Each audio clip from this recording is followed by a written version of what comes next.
ቤተሰብ እናትሽ የታመመብሽ ሰው እናት ቶሎ በልና ሞት ሲከለከል ነው ያየሁት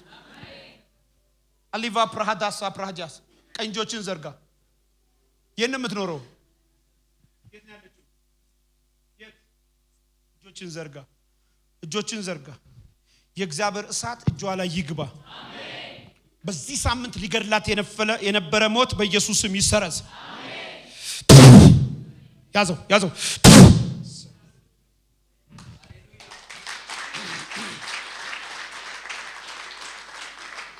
ኃይል ሲታደስ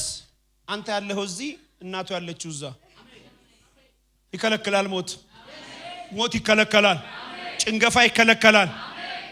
ይህን አገልግሎት ለመደገፍ ከስር ባስቀምጥ ነው የባንክ አካውንት እንድትጠቀሙና የወንጌልን ስራ አብራችሁን እንድትሰሩ እያልን ዩቲዩብ ቻናላችንን ሰብስክራይብ በማድረግ ፌስቡክ ኢንስታግራም እና ቲክቶክ አካውንታችንን ፎሎ በማድረግ የጌታን ስራ እንድትደግፉ ጥሪ እናቀርብላችኋለን ለበለጠ መረጃ በእነዚህ ስልኮች ተጠቅመው ይደውሉ ተባረኩ